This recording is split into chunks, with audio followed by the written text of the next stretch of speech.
마태복음 12장 38절에서 42절까지 말씀입니다. 마태복음 12장 38절에서 42절까지 말씀. 차이신 줄 알고 제가 받들어 봉독하겠습니다.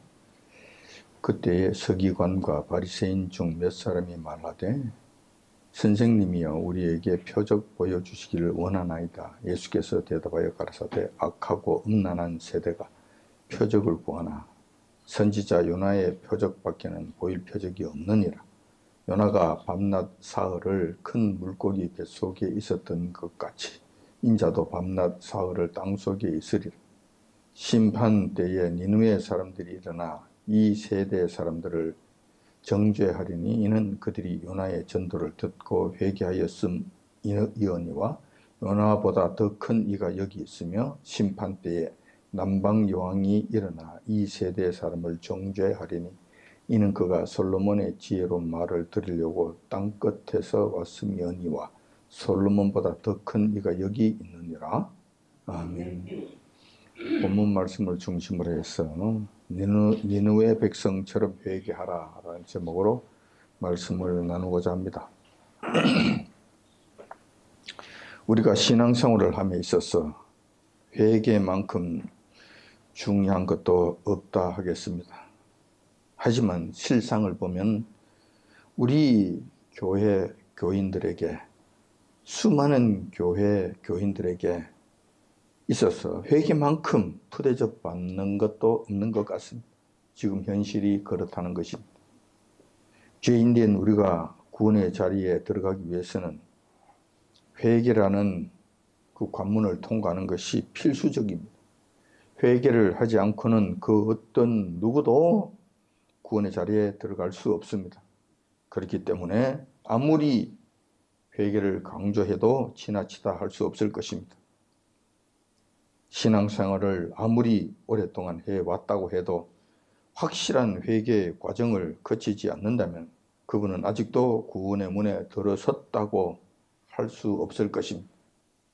따라서 회개와 구원은 같은 것을 의미하며 같은 선상에 있는 매우 중요한 것이라는 사실을 나타내고 있습니다. 우리 신앙생활에 있어서 핵심이 바로 이 회개, 시작이 바로 이 회개에서부터 시작한다는 것입니다.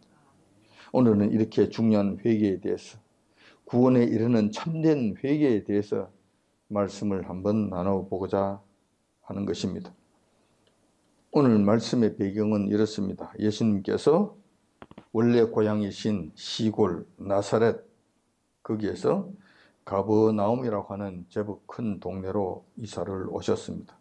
갈릴리 호수 북쪽에 있는 아주 교통의 요충지고 산업이 발달되어 있었던 그 일대에서는 가장 큰 도시였던 것이죠.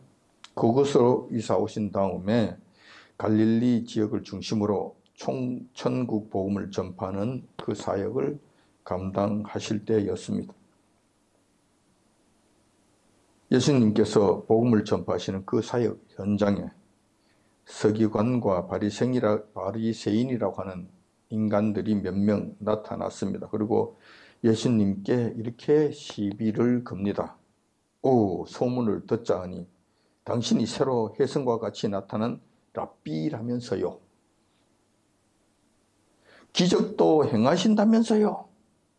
그래서 백성들에게 인기도 많으시다면서요. 그렇다면 우리가 보는 앞에서도 무슨 큰 기적 하나 보여주시면 안 될까요? 그러면 우리가 인정할 것 아닙니까? 우리의 인정을 받으면 당신 앞으로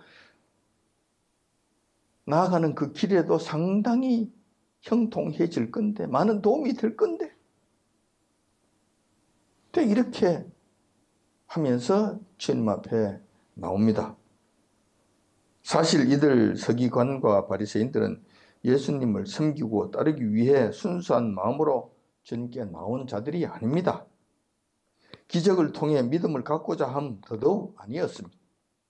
조금 전에 이들은 무슨 짓을 했느냐 하면, 무슨 이야기들을 했느냐 하면은 마태복음 12장 14절에 그 말씀이 잘 나와 있습니다.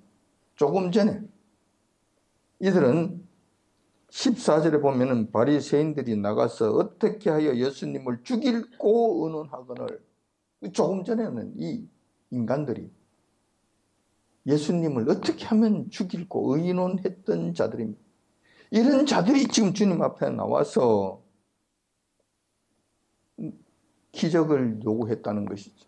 얼마나 파렴치한 것이고 얼마나 사악한 모습입니까? 그들이 우리 주님께 기적을 요구하는 것은 예수님께서 기적을 행하실 때 그 기적을 행하는 그 과정 속에서 그 어떤 모순된 것은 없는가? 율법적으로 문제가 되는 것은 없는 것인가? 터집을 잡을 것은 무엇이 없는가? 이런 사악한 마음으로 주님 앞에 나왔다는 것입니다. 우리 주님께서는 이들의 사악한 마음을 모르실 리 없으십니다.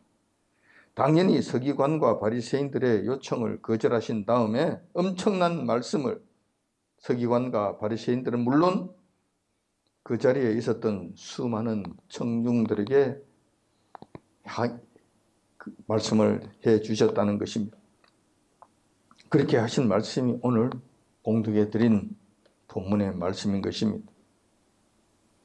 예수님께서는 과거 구약시대 때 아수르의 수도 니느웨 성에서 일어난 사건들을 통해 말씀을 해 주십니다.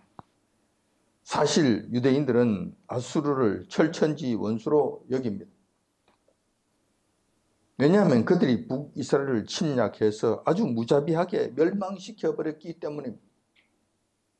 멸망시키기 전까지는 수도 없이 침범을 해서 북이스라엘 백성들을 괴롭히는 그런 일들을 행했다는 것이죠. 그렇지 않아도 유대인들은 선민사상에 깊이 물들어 있잖아요. 그래서 유대인들이 아닌 이방인들에 대해서는 하나님께서 저들을 저주하시는 자들로 생각하고 저들은 구원의 자리에는 도무지 올 자격이 없는 짐승과 같은 족속들이고 그래서 그들은 지옥의 땔감이 될 것이라는 이런 확신을 갖고 있었던 자들이에요. 그런데 하물며 그들에게 해를 끼치는 이방인 아수르인들이라고 한다면 얼마나 그들을 증오하고 얼마나 그들을 무시했겠느냐라는 거예요. 그리고 그들은 얼마나 지옥의 땔감으로 저주하고 있었겠느냐라는 것입니다. 예수님 당시의 그 분위기가 그러했다는 거예요. 과거 아수르 민족에 대한 유대인들의 인식이 그러하였다는 것입니다. 이러한 배경 가운데서 예수님은 청천벽력과 같은 말씀을 하셨다는 것입니다. 그 배경은 이렇습니다. 북이스라엘 여로보암 2세 왕 시대 때에 여러분들이 잘 알고 있는 요나라고 하는 하나님의 선지자가 있었습니다. 그 당시 아수르라는 나라는 세계 최고의 강대한 나라였고 제국이었고 또한 포악하기 그지없어서 압수르라는 나라에 대항하거나 덤벼들거나 아수르라는 나라에 끌려든 나라와 민족들은 아주 절단이 났습니다. 아주 잔인하게 전부 다 짓밟아 버렸죠. 북이스라엘도 수시로 아수르의 침입을 받아서 수도 없는 고생을 하였습니다. 요나 시대 때 그랬다는 거예요. 결국은 아수르에 의해서 멸망당했지만은 요나 시대 때만 하더라도 아수르에 여러 번 침입을 당해서 북이스라엘 백성들이라고 하면은 아수르를 아주 치를 떨면서 미워했던 그런 족속들이었다는 것이. 그런데 아수르의 죄악이 관연하게 됩니다. 그들의 죄가 점점 더 쌓여서 요 하나님의 심판의 때가 임박하게 되었다는 것입니다. 이렇게 되었을 때 자비하신 여호와 하나님께서는 그 당시 북이스라엘의 선지자이었던 요나를 부르셔서 아수르의 수도 니느웨로 가서 심판의 이 메시지를 전하라. 요 하나님의 임박한 심판의 그 메시지를 그들에게 전하라고 명하셨다는 것입니다. 당시 북이스라엘 백성으로서 아수르를 누구보다도 증오하고 있었던 요나에게 요 하나님의 이 명령은 달가운 일이 결코 아니었을 것입니다. 그래서 이를 못마땅하게 여긴 요나 선지자가 하나님 말씀에 불순종하여서 니느웨 대신에 반대 방향인 다시스로 도망을 갑니다. 그러다가 물고기 뱃속에 3일 동안이나 갇히는 불상사를 겪게 되죠. 우여곡절 끝에 니느웨 성으로 요나 선지자가 들어오게 됩니다. 그런데 니느웨 성은 얼마나 큰지 3일 동안 걸어가야 겨우 한 바퀴 돌 수 있는 그런 곳입니다. 그렇게 큰 도시였던 거예요. 그런데 그 중에서 3일 동안 가야 되는 그 길 동안에 그 중에서 딱 하루 길만 걸어가면서 마지못해 여호와 하나님의 임박한 심판 메시지를 그들에게 전합니다. 그런데 이게 웬일입니까? 요나 선지자의 말씀 선포에 온 니느웨 성 주민들이 크게 회개를 한 것입니다. 당시 요나가 외친 말씀은 이런 내용이었습니다. 사실 요나 선지자는 그 니느웨 성이 회개하고 돌아오는 것을 바라지 아니하였습니다. 절실한 마음으로 전하지 아니하였어요. 그들이 불쌍해서 요 하나님의 임박한 심판에 의해서 그들이 멸망당하는 것이 가슴 아파서 절실한 마음으로 그들에게 이 메시지를, 이 복음의 말씀을 전하지 아니하였다는 것입니다. 속마음은, 요나는 이 천하의 이 나쁜 인간들, 천하의 이 도적 같은 이놈들, 니느웨 성은 망해야 된다고. 우리 힘으로 망하게 할 수 없으니 여호와 하나님의 권능으로 이들이 완전히 불바다가 되기를 원한다는 거예요. 완전히 쑥밭이 되기를 원한다는 거예요.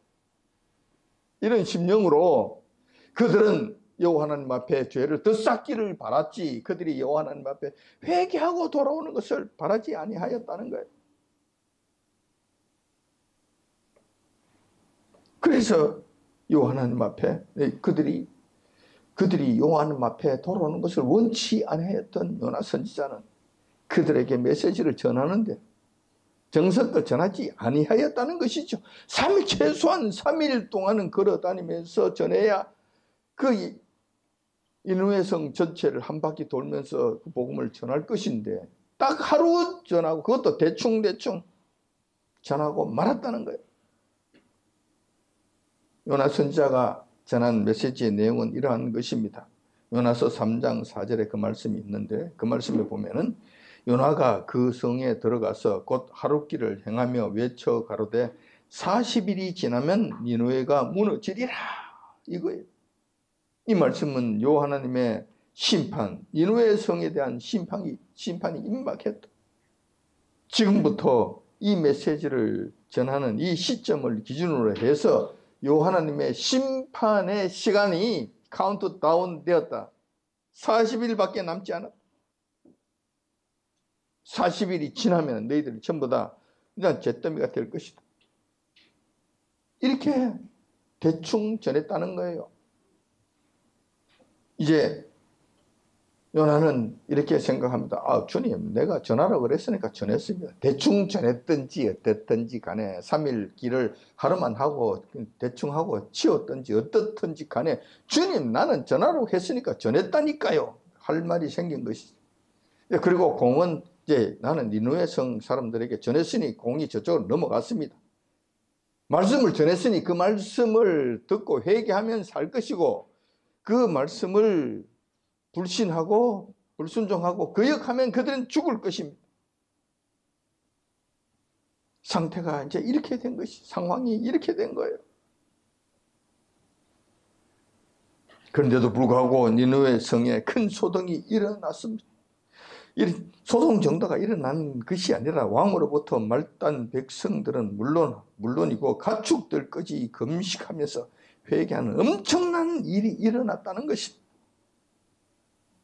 당시 상황을 보면은 요나서 3장 6절에 기록되어 있는데 참 엄청난 일들이 일어났죠. 요나서 3장 6절, 7절, 8절에 보면은 그 소문이 니느웨 왕에게 들림에 왕이 보좌에서 일어나 조복을 벗고 굵은 배를 입고 제에 앉으니라. 왕이 그 대신으로 더불어 조서를 내려 니느웨에 선포하여 가로되 사람이나 짐승이나 소떼나 양떼나 아무것도 입에 대지 말지니 곧 먹지도 말 것이요 물도 마시지 말 것이며 각기 악한 길과 손으로 행한 강포에서 떠날 것이라. 이렇게 조서를 내렸다는 거예요. 그리고 요나서 3장 9절에 보면 이렇게 하면 하나님께서 혹시 뜻을 돌이키시고 그 진노를 그치사 우리로 멸망치 않게 하시리라. 그렇지 않을 줄을 누가 알겠느냐 한지라. 이것이 왕이 그렇게 했다는 거. 왕이 엄청난 회개를 한 것이죠. 온 니느웨 성 사람들이 물은 대수하고 전부 다 이 회개 자리에 참여했다는 것이죠. 심지어 가축들까지 왕이 솔선수범해서 보였죠. 왕복을 다 벗어 던지고 죄인들이 입는 죄수복을 입고 대역 죄인이 무릎 꿇고 사죄할 때 하는 그 형식대로 적 가운데 무릎 꿇고 금식하면서 주님께 용서를 구했다는 거예요. 그리고 이 일들을 백성들이 다 따라하도록 명령을 내리고 그리고 회개의 증거로서 그동안 행했던 포악한 행동이나 악한 일들 일절 그만다. 이렇게 해서 주님 앞에 나왔다는 거예요. 여호와 하나님께서는 니느웨 성 백성들의 진정성 있는 회개를 보시고 심판하시기로 작정하신 계획을 거두어들이시기로 계획을 바꾸십니다. 그리고 그들을 용서해 주셨던 것입니다. 우리가 잘 알고 있는 내용들. 그 당시 니느웨 성은 정말 백척간두의 지극히 위험한 상황에 처해 있었고 그 급박하고 긴박한 그 상황 속에서 그들은 천재일우의 기회로 구원을 얻었다는 것입니다. 그들에게 주어진 시간은 불과 40일 뿐이었는데 정말 긴박한 시간이었는데 그 이후가 되면 아마도 소돔과 고모라 성과 같은 처지가 되었을 것이고 불바다가 되었을 것인데 그 가운데서 그 일촉즉발의 위기 가운데서 그들은 기적적으로 살아남는 역사가 일어났다는 거예요.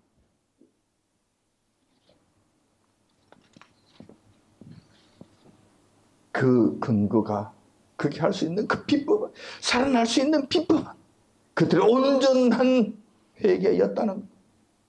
온전한 회개가 그로 하여금 그 일촉즉발의 위기 가운데서 그들을 구원해 주셨다는 것입니다. 이러한 역사적 사실을 배경으로 하여서 당시 예수님 당시에 청중들과 서기관 바리새인들에게 강력한 경고의 말씀을 우리 주님께서 하셨다는 것입니다. 예수님께서 하신 말씀은 이런 의미입니다. 마지막 심판 때가 되면 있잖아. 요나 선지자 당시 회개하고 구원을 받았던 니느웨 백성들이 일어나서 지금 내 앞에서 서서 나의 일을 방해하고 있는 너희들을 정죄할 것이다. 그들이 일어나서 너희들을 정죄할 것이다. 그 니느웨 성 백성들은 아수르 백성 아니냐. 너희들이 아주 그냥 증오하는 그리고 지옥의 땔감이라고 여기는 그들 아주 무시하는 그 사람들이잖아. 근데 그 사람들이 일어나서 너희들을 정죄한다. 너희들을 심판한다. 너희들에게 죄가 있다고. 그래서 너희들은 지옥 가야 된다고. 그들이 심판하게 될 것이다. 라고 말씀하시는 거예요. 왜냐하면 너희들은 아수르 사람들을 증오할 줄 모르지만 요나 시대 때 아수르 백성들은 너희들보다 훨씬 훌륭하기 때문에 그렇다. 그리고 감히 너희들을 정죄할 수 있는 자격이 주어진 자들이다. 이러한 사실이 마지막 심판 때 반드시 일어난다. 지금 말씀하셨으니까 마지막 때 그런 일들이 정말 일어나게 될 거예요. 실질적으로 그렇게 일어난다는 거예요. 왜냐하면 니느웨 사람들은 당시 요나 선지자의 메시지를 듣고도 크고 완전하게, 그리고 하나님께서 받아들일 수밖에 없는 그런 해결을 했기 때문에, 그래서 용서함을 받았기 때문에 그렇다. 그런데 너희들은 지금 뭐 하고 있는 거냐? 너희들은 지금 어떤 모습이냐? 너희들은 지금 회개를 하지 않지 않느냐? 회개를 하지 않는 정도가 아니라 니느웨 성은 요나 선지자라는 사람이 가서 메시지를 전했을 때도 그들은 회개하고 다 돌아왔는데, 지금 너희들은 요나 선지자하고는 비교할 수 없는 내가, 하나님이신 내가 이 땅에 와서 지금 너희에게 지금 전하는 것 아니냐? 그렇게 하면 안 된다고, 회개해야 된다고 지금 말씀하고 있지 않느냐? 그런데 지금 이 말씀을 너희들이 무시하고 있지, 거역하고 있지, 그리고 대들고 있지. 뿐만 아니라 그렇게 진정한 구원의 메시지를 전하는 나를 죽이려고 하고 있지.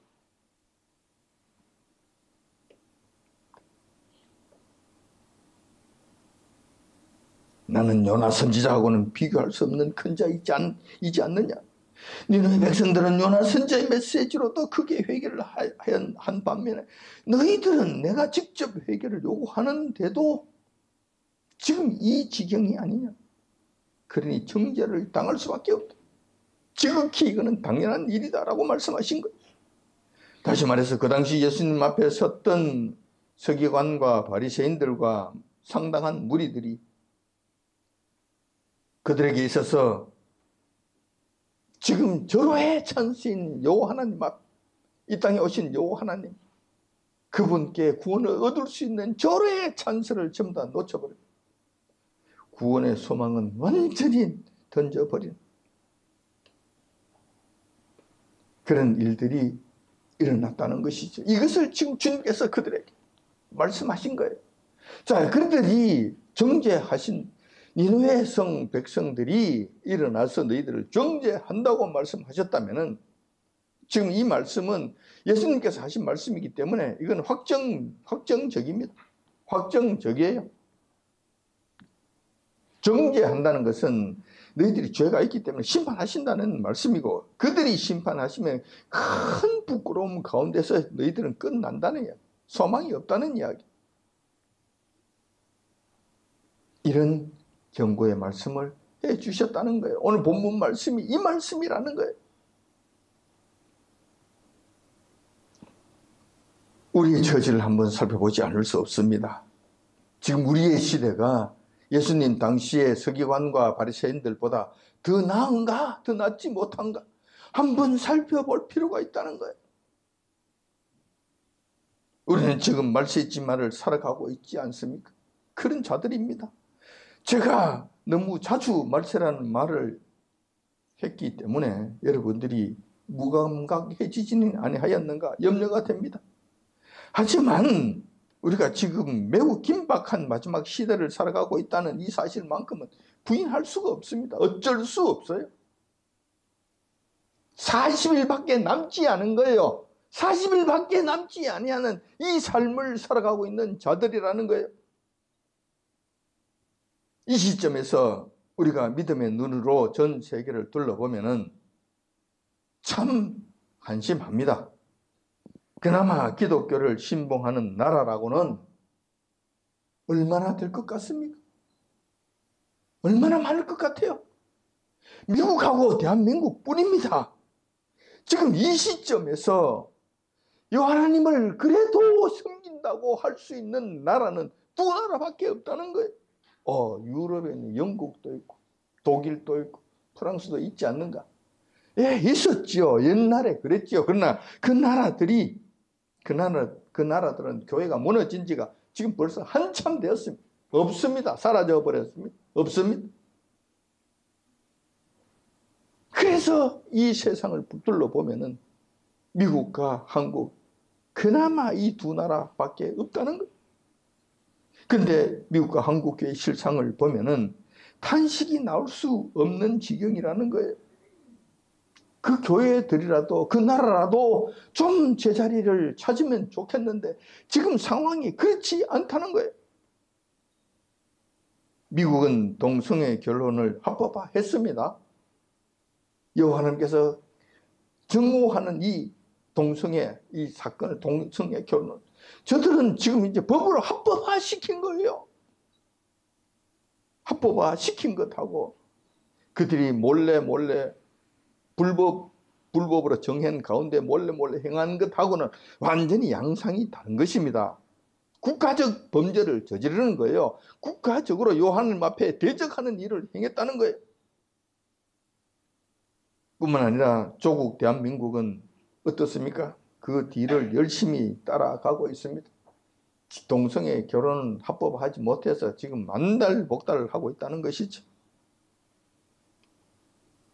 뿐만 아니라 미국 교회와 더불어서 이 한국 교회도 요 하나님을 배도하는 일에 지금 정신이 없고 물질을 음란하게 섬기는 죄는 이제 도를 넘었습니다. 미국도 그렇고 우리는 대한민국의 교회도 그렇다는 거예요. 전 세계를 대표하는 기독교 나라 미국과 한국 교회의 타락상으로 말미암아 이 세상에 대한 여호와 하나님의 심판은 더 이상 지체할 수 없는 지경에 이르게 되었습니다. 죄악이 관연하게 되면은 심판하시게 될 때 40일밖에 남지 않는 이런 지경에 이르게 됐다는 것입니다. 왜냐하면 니느웨 성에 대해서도 죄악이 관연하면은 여호와 하나님의 심판이 선고된 바 있었기 때문에 그렇습니다. 이러한 현실들은 니느웨 성만 그런 것이 아니라 구약시대 때부터 시작해서 지금까지 수도 없는 사례가 있습니다. 죄악이 관연하면 여호와님께서 심판하신다. 지금이 바로 전 세계적인 심판이 임하는 그런 때가 이르렀다는 거예요. 믿음의 눈으로 볼 때, 요나 선지자의 눈으로 보면은 이 땅에 여호와 하나님의 심판이 더 이상 지체치 아니할 것이 보인다는 거예요. 확실하게 보인다는 거예요. 물론 영적으로 잠을 자는 자들에게는 보이지 않겠지만 사실은 그렇다는 거예요. 상황이 이렇게 급박하게 돌아갈 때 우리는 이것을 이러한 하나님의 진노의 심판을 피할 수 있는 방법이 없겠는가? 여기서부터 벗어날 수 있는 길은 없겠는가? 임박한 요 하나님의 심판을 돌이키게 할 수 있는 비법은 없는 것인가? 고민하지 않을 수 없습니다. 누가 감히 요 하나님의 계획을 멈추게 하실 수 있겠는가? 만약에 이 계획을 멈추게 하지 아니한다면 우리와 우리나라 뿐만 아니라 전 세계는 요 하나님의 진노의 심판에 곧바로 들어가게 될 것이라는 것이. 그런데 다행히 우리에게는 한 가지 방법이 있습니다. 그 방법은 니느웨 성 백성들처럼 회개하는 것입니다. 이렇게만 한다면 우리는 소망이 있습니다. 천하의 악당이었던 니느웨 성도 용서해 주셨던 주님께서 같은 방식으로 우리를 용서해 주실 것이 확실하기 때문에 그렇습니다. 이것이 유일한 방법이라는 거예요. 그런데 문제가 있습니다. 방법은 있는데 과연 이것이 실효성이 있는가 하는 점이에요. 조국 대한민국 교회가 니느웨 성처럼 회개할 수 있겠느냐 하는 문제예요. 이것이 관건이라는 거예요. 만약 니느웨 성 백성들처럼 회개만 할 수 있다면 이 백성 삽니다. 우리만 사는 것이 아니라 세상이 삽니다. 이 세계가 살 수 있는 길이 열립니다. 전 세계 기독교를 대표하는 미국 교회까지 니느웨 성 백성들처럼 회개한다면은 이 세상에 임하신 여호와 하나님의 진노의 손길은 거두어 들이실 것입니다. 분명히 그러실 거예요. 분명히 그렇게 하실 것입니다. 그러나 결론적으로 말씀드리자면 아주 회의적입니다. 아주 회의적이라는 거예요. 여호와 하나님께서 저희들에게 마지막으로 살 길을 열어주셨는데도 그 길을 가는 것은 불가능해 보인다는 거예요. 이것이 저희들로 하여금 답답하게 만드는 것이고 참담하게 만든다는 거예요. 길이 없는 것이 아니라 길을 열어주셨는데도 그 길을 가지 않는다는 데 문제가 있다는 거예요. 우선 한국교회의 실상을 보면 참으로 암담합니다. 죄에 대한 회개는 그냥 잘못에 대한 인식조차 없습니다. 지금 행하고 있는 교회의 악한 행위에 대해서 잘못이라는 인식조차 하지 않고 있다는 거예요. 잘못을 인정하지 아니하는데 무슨 회개를 하겠습니까? 잘못을 깨닫지를 못하는데 무슨 회개 자리에 나오겠습니까? 그것도 니느웨 사람들처럼 왕부터 이 나라 대한민국의 교회를 대표하는 소위 말하는 큰 교회 목사님들부터 그들부터 양복을 다 벗고 죄수복을 입고 그들이 따뜻하고 푹신한 의자와 양탄자 위에 앉아서 기도하는 척하는 것이 아니라 아스팔트 위에서 무릎 꿇고 이 더위, 이 추위 가운데서 영하의 추위 가운데서도 담요 하나 덮지 아니하고 그 가운데 무릎 꿇고 엎드려 밥도 먹지 아니하고 물도 마시지 않고 머리를 바닥에 찌우며 머리에 피가 나오도록 회개하는 이런 일들 하겠느냐 말이에요. 이것을 하겠느냐 말이에요. 그렇게 하면서 내 백성들아, 나의 교인들아, 나와 함께 기도하자 하면서 그 일을 하겠느냐 말이에요. 여의도 광장에서 엎드려 그 일을 하겠느냐 말이에요. 그 일만 한다면 이 나라 대한민국 삽니다. 이 세상이 삽니다. 이 세상을 향하신 이 하나님의 진노의 그림자가 거두어지게 된다는 거예요. 근데 이게 가능하겠네요. 이것을 할 수 있겠느냐는.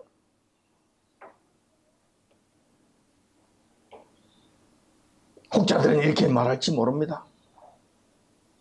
우리나라에도 곳곳에서 기도회가 열리지 않느냐고. 다니엘 기도회가 전국적으로 지금 행하고 있는 것이 아니냐고. 예, 맞습니다. 저도 압니다. 인정합니다. 그런데 말이죠. 기도는 하는데 회개는 없다는 거예요. 태평성대예요. 자기 자랑하기 바빠요. 철되기만을 바라는 그런 기도로 가득 찬다는 거예요. 그곳에서 회개하는 모습은 없습니다. 진정한 모습은 없습니다. 무릎 꿇고 머리가 피가 나도록 기도하는 이런 부분은 없다는 거예요. 간절한 심령으로 주님 앞에 목에 피가 나는 이런 기도는 없다는 거예요. 누구 하나 여의도에 가서 다시 한번 모여서 목사들이 앞장서서 경교회 목사들이 더욱더 앞장서서 두꺼운 옷을 입는 것이 아니라 너덜너덜한 삼배 옷을 입고 아스팔트 바닥에 무릎 꿇고 엎드려 무릎이 다 뻗어지도록 기도하는 모습을 보여야 될 것인데 그런 모습은 보이지 않는다는 거예요. 가능성 전혀 보이지 않는다는 거예요. 이러한 현실들이 우리로 하여금 우울하게 한다는 거예요. 진노하신 여호와 하나님의 임박하신 진노를 피할 길이 없다는 것을 현실적으로 보여주고 있다는 거예요. 그렇다면 우리는 어떻게 해야 되나? 가능성이 없으니, 이 세상이 여호와 하나님의 진노의 손길에서 벗어날 길이 없으니 어떻게 해야 하나? 그냥 손 놓고 가만히 있을 것인가? 그럴 수는 없다는 것입니다. 우리라도 회개 기도를 해야 한다는 거예요.